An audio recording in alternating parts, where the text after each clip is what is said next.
Thank you for this opportunity. On the topic of daughters and gamification, I just thought I'll start with this slide here. So, this is my daughter here. She's in fifth standard. So, you can see the gamification as ma'am was talking about. So, next few minutes, I'll be taking you into the metaverse, and in the afternoons also, we are available for every gamification that we have made in anatomical learning, counseling, as well as we have done a surgical simulator as well, which is very portable, and we'll be having a demo at the end of my presentation as well. So this, my dear friends, and she's a Gen Z. I think we were talking about Gen Z, every speaker here. So I think as Mahalakshmi ma'am, my teacher, rightly pointed out, so this is that we have to adapt to them. You can see the joy, especially when she plays with this, right? So she uses for her own world. We can switch off the lights. So you can see that the joy of learning is something that the Gen Z kids really enjoy when they use all these things. Especially that emotion that she had right now when she had one of her games pocketed. She was doing a treasure hunt here. You can see the emotion on her face, the honest that with which she was able to pocket it. I think that's Gen Z for you, which summarizes the next few minutes of my virtual reality, augmented reality, and mixed reality world I'm going to take you into. And it is going to be a medical education point of view that I'm going to cover. And I'm a proud alumni of MGM CRI postgraduate ophthalmology. And it's an honor to see my two of my teachers, Ananda Krishnan sir, as well as Mahalakshmi ma'am here. And I would also like to extend my sincere thanks to the Gen Z team and Venkatesh sir for giving me this opportunity to talk for the next few minutes on my particular innovation, which has been spanned for over a decade. So, sir always motivates me that you have to see your vertical in this particular thing, and we have now taken this forward up to the American Society of Cataract and Refractive Surgery, where we presented last week on this particular thing for MIGS. So coming back to Gen Z today, and the theory limitations, as Mahalakshmi was also pointing out. So when I think of a cavernous sinus, right? So you can see there are so many different figures in different textbooks. Even when textbooks are referred, you can see that there is no single real concept of how a three-dimensional version of it looks. And these are undissectable structures, my dear friends. You can have so many different visual illustrations in different textbooks, be it the circle of Willis or even the eyeball for that matter. So these are structures that we don't get to dissect, right, in our undergraduate or postgraduate curriculum. And that came into the concept of, can we do something like this, which is so fascinating in the Iron Man, who always does the Jarvis who makes all his holograms for him. Can we make it a science-based reality, which was thought to be a science fiction? And this is how the journey of my mind really began. I think some of you would have watched the Blade Runner 2049. So these are some of the movies which really inspired me to the deep core. Because actually, to be honest, I was a millennial. I am a millennial yet. And on the left-hand side is my visual communication cousin, and on the right-hand side, he's another part of my life. He's an anesthetist now. We three of us in 2010, we went so deep into filmmaking. My dad, who's an ophthalmologist, I always keep him very tensed. I was pursuing a career into filmmaking, which was so deep. We started reading the cameras, how different camera works, how we need to go about cinematography. So this was in 2010 when I was in Coimbatore doing my MBBS, but I had a passion for it. And this is the post-production that Pranesh was telling about. In post-production, you sit down and you get all your videos and then you start editing it. So this is something that we started doing, and you can see this is in 2010. So many different layers. Our movie was named Timeless, and we got into this, and we made extensive animations, extensive visual effects, and this is how my journey started. And this is my film picture. It's there in my YouTube as well. It's a love story with the time travel one. So that's how my journey began. It's a photograph that I have taken, obviously. So welcome to the world of metaverse, and this is some 14-year journey which I started inculcating into my ophthalmic practice, and I have a patent for it as well, which we have filed, and we are provisionally it is there. So this is the 6 points that I'm going to cover. How we started with animations, then we went into unanimations, which is a terminology which is still not explored deeply, followed by the augmented reality and the holograms, which we are going to demonstrate. So for me, always I felt if something, even as a millennial, if somebody shows what is an iris process that you can see on your right, and what is a peripheral anterior synecdoche that you can see in the bottom video here. So even these simple things, if an animation is done, I felt I could understand better when I do a gonioscopy. So when I go into the real-time gonioscopic picture, I get an idea that they are fine arborizing strands. They don't block the trabecular meshwork, neither they cause any rise in intraocular pressure. So similarly, if a PAS is there, you can see they are more broad basal, where they go and block the trabecular meshwork, and that can cause a rise in IOP. So now we slowly bring in the concepts, right? So I started doing this in my PG and my fellowships, where I started making videos like this and then ask my juniors, how do you feel when I show an animation like this and then take you into a real-time scenario like this? So they felt cognitively they were able to map better and know what they have to see when they have to see. And again, these are some things like a 10-second video. This is just a 10-second. If somebody asks why I do a YAG PI, I just show them this video. I tell them the cause is here and then the effect is here. Do we have a laser pointer by any means? Yeah. So the cause is here. I'm just playing this video again. It's a 10-second video. So the journey started like this. I show them the cause happens here. So the aqueous is not able to move through this particular channel and it is not able to exit like this. So because of that, what happens is you get a block in this particular channel here. So the cause and effect. So we started slowly navigating simple approaches of animations and why we do the YAG PI for that matter. So this is a 10-second accelerated learning. And here in this video, we can see it's a slow motion video shot in iPhone 14 Pro. One of our videos where you can see the photo disruption very beautifully. So when you go and click the laser, you can see that blue firing line. So this is a highly slow motion video where you can see the photo disruption. So when you teach concepts, why should somebody really mug up what is photo disruption when they can see what photo disruption really means? So that's how my journey started. And you can see that all these animations, all these videos are my own videos. So I started my own channel, but I'm not going into that. But this is how we evolved, or my journey rather showed. So this is a simple 1 minute video again, as Annapurni ma'am was also telling. So you have a fundus photo. We show them what is a cup disc ratio, how the cup disc ratio is actually increased in size. And then we show them what is the bionetting sign. So the simple image, you see it is actually moving. You can focus in, you can show them ISNT rule. What is the basic science? ISNT rule is breached. Then I zoom out, I show them what is the RNFL defect, because that is what as a glaucomatologist we are worried about. Then bring it down, then you can actually see a visual field of the same patient who's having a functional defect.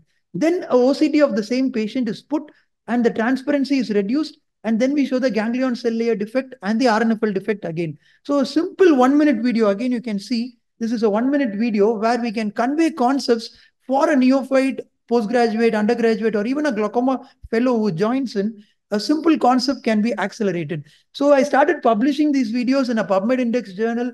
I call it the cognitive video-based learning. I'm again grateful to my alumni here who trained a lot of things on pedagogy when I was here in MGMC Pondi. And then we started getting these collections of our animations into unanimations. You can see these are all unanimations where we started mimicking real gonioscopic videos, images rather. You can see how an ALT versus SLT will look. The ALT spot size is much smaller. The SLT spot size is more larger. Otherwise, you end up mugging up these things. At least in your post-graduation, you may not be doing it, but in your exams, they tend to ask this. So then you get only one view, right? Where can you use 2, 3 views? That's when 3D animation started evolving. If you see in this particular eye, we show what is eye with a normal angle. So the red arrow depicts the eye is a normal angle. Now I am showing an oppositional angle. You can see that once an oppositional angle is shown, you can see the angles are opposed. Now I'm doing an argon laser peripheral iridoplasty.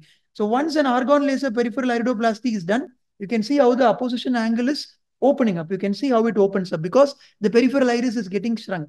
So then a resident asks me, sir, this is a side angle view, but can you give me something for a front on view? So now I gave them, so this is a front on view where 24 spots are placed over the 360 degrees. So they don't need to mug up, right? So then they get what is a side on view. Now they get what is a front on view. And now we go into the gonioscopic view. Okay, this is a real game. Let us see the gonioscopic view. So this is where the spot is made. And when the spot is made, the iris is getting pulled out. So an argon laser peripheral iridoplasty, which is kind of a dying art, can have 3 different views where you can convey the concept much better and they don't mug up structures for what they are and they understand things better.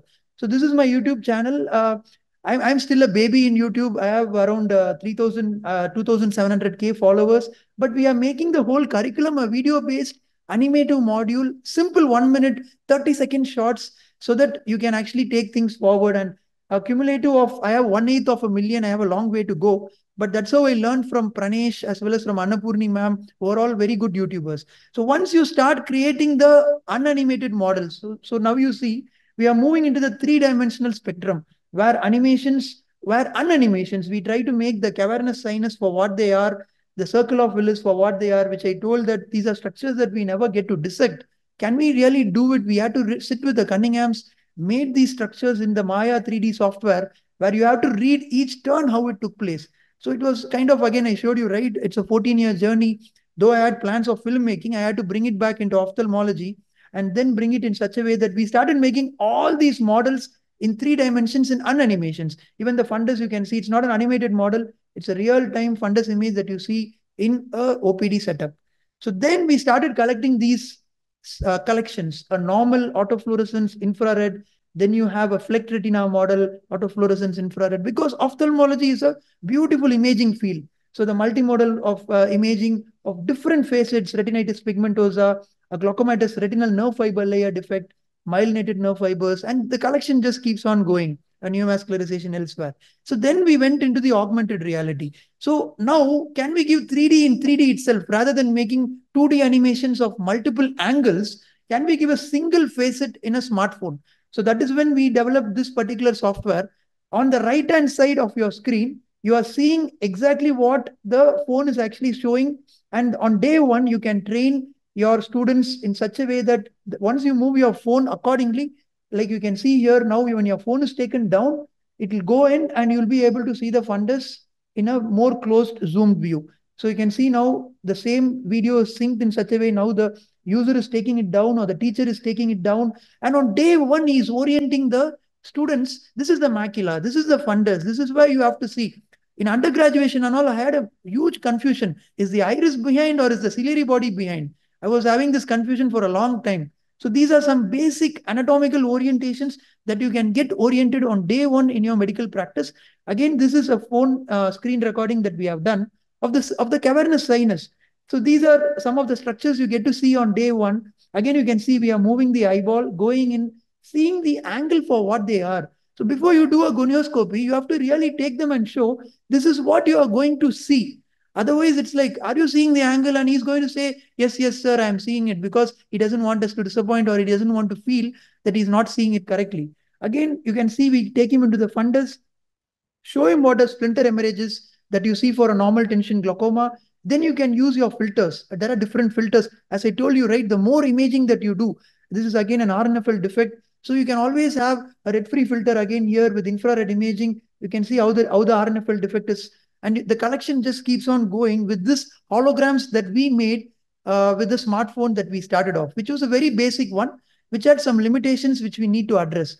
But we evaluated this and published it in the European Journal of Ophthalmology in 2023. You can see that this was validated and published. So that pushed us further into the fourth dimension. So the fourth dimension, as you can see again, which I showed with my daughter who started this video here. On the right-hand side, if somebody sees you, they will take you for insane, because what is this guy actually really doing? He's just moving his hands here and there. There is nothing really there. But you can see this is the globe has been brought. It's a holographic eyeball model that is made, and he's zooming in. He's going in and visualizing the structures for what they are. A Miyake apple view to go behind and see the ciliary body, or you can go in and see the angle structures for what they are. You can see the angle. We have used a photoreal mirroring to bring the gonioscopic structures as real as possible. And then you can again see the angle recess for what they are. So the angle recess is something which is very important, and this is something that we always visualize cognitively. But here you can go in and see how the angle recess is actually is, rather than imagining it. So then you can see the fundus and whatnot. So as I told you, it's only a matter of time before this is going to really take it forward. We are coming up with all cutting edge of these particular technologies. In my startup that I have done, the same models that you examined in your three-dimensional phone, you can actually see it being examined in the fourth dimension of the same splinter hemorrhage and the RNFL defect.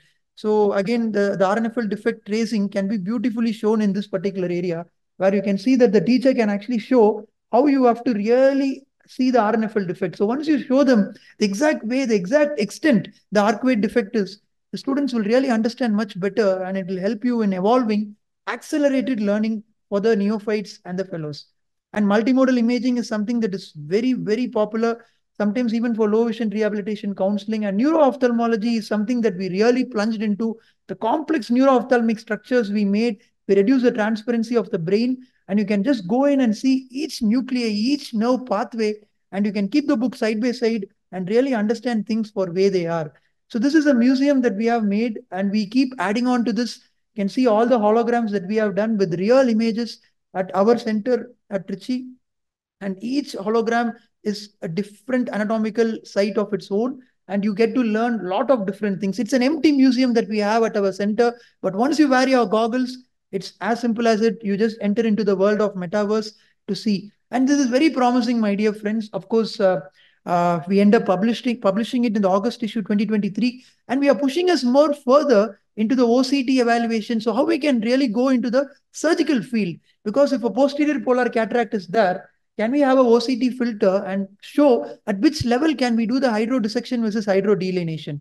If there is going to be a diabetic patient entering, you can see how the OCT images are taken out as a deck cassette, so that you can see layer by layer in a hologram, and you'll not have a single blind spot. In future, these are going to be coming into EMR as well, where you'll be able to get this out and really see for what they are, and it benefits mostly to teaching and counseling at this particular moment, the before treatment and after treatment.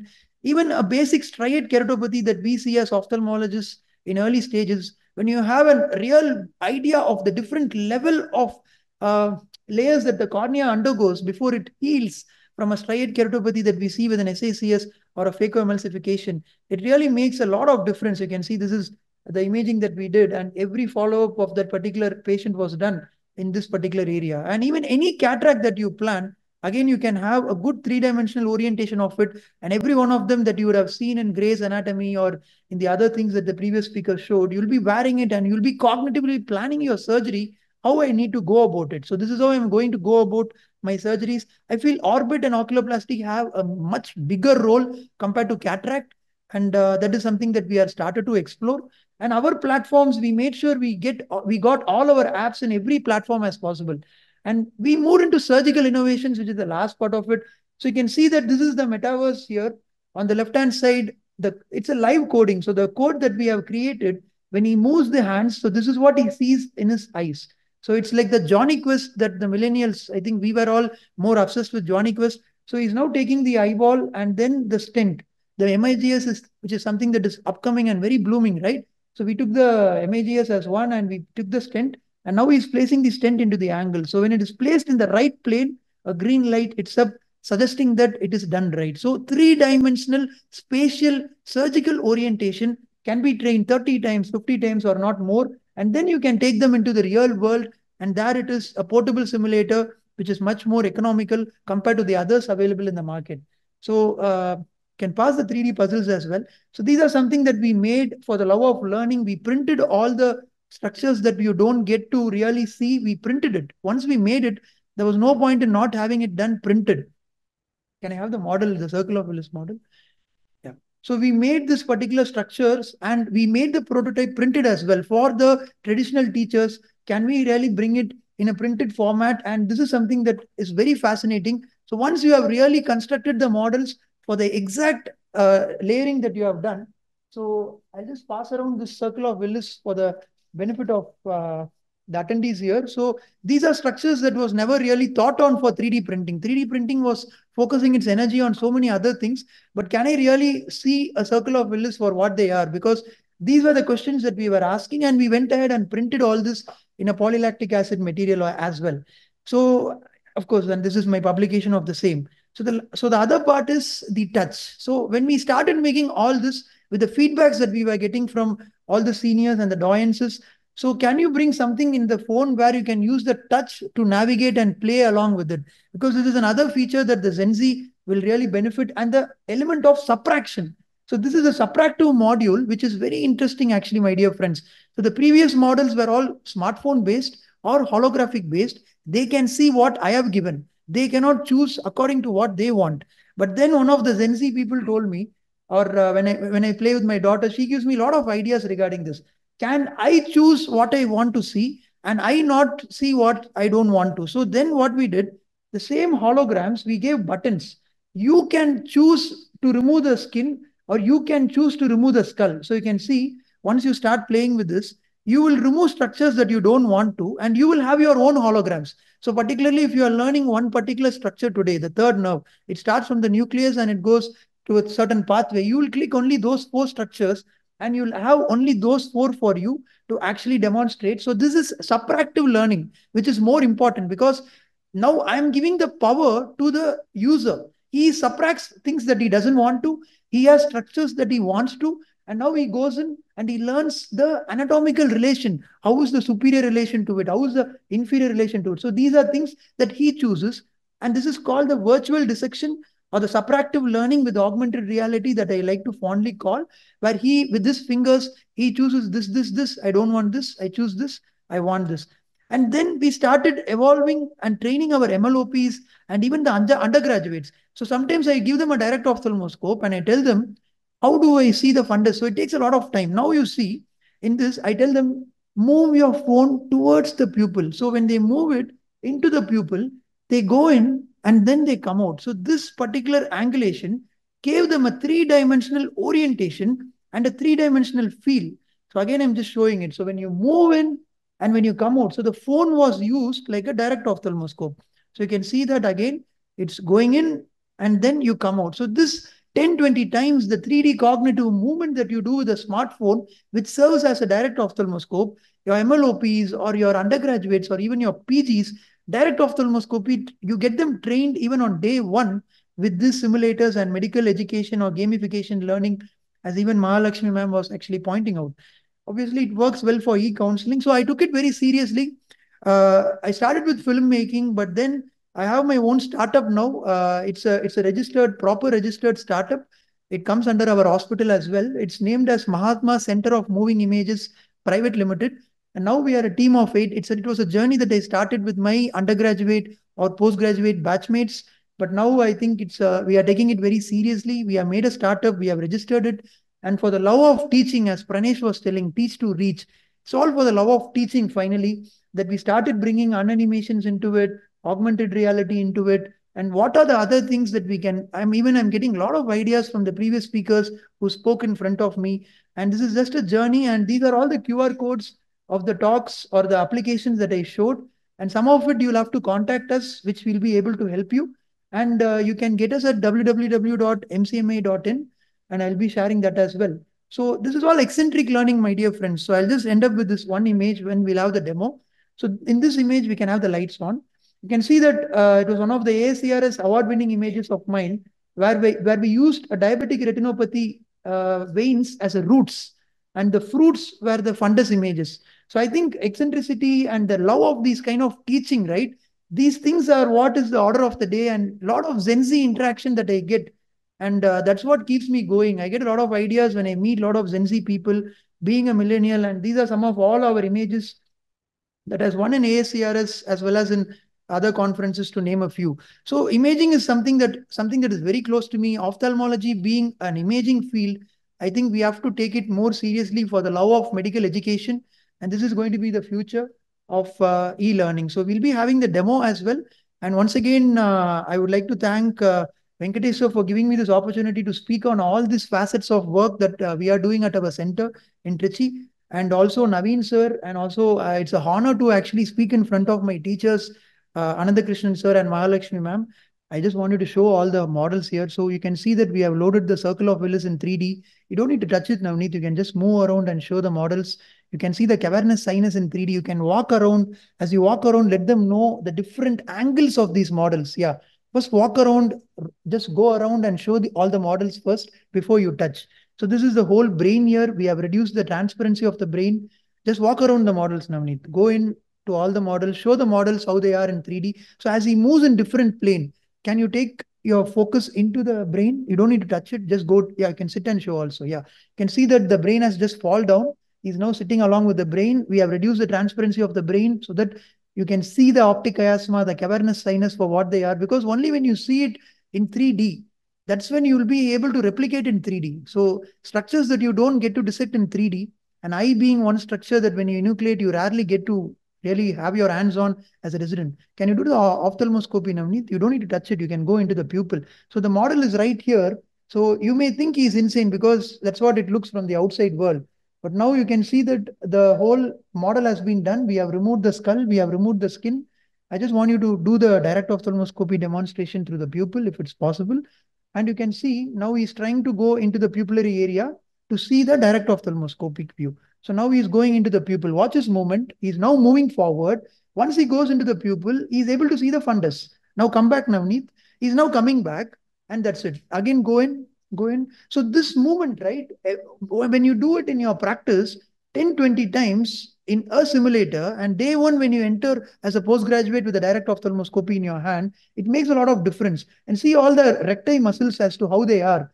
We can see even the trochlea there. We have made the superior oblique come and wind around the trochlea and then get inserted below the superior rectus. So this is three-dimensional visualization. So we had to read a lot of anatomy and we had to construct it in 3D. And Navneet, you can show the mixed simulation as well if it's possible.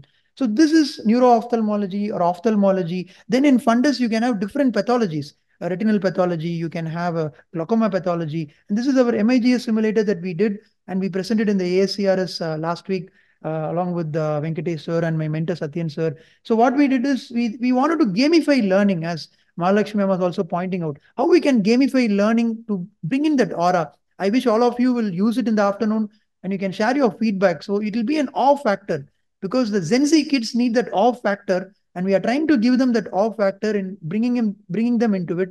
And when he takes the stent and when he places it into the angle, you can see a green light that is hitting up behind, suggesting that he's in the right plane. So we reduce our complication rate, the 3D orientation to surgery is improved and whatnot. I think this is a field to explore. So we did have a lot of other 3D surgeries and 3D viewing systems that were there. I think this holographic, you can see when he's in the right plane, it turns green.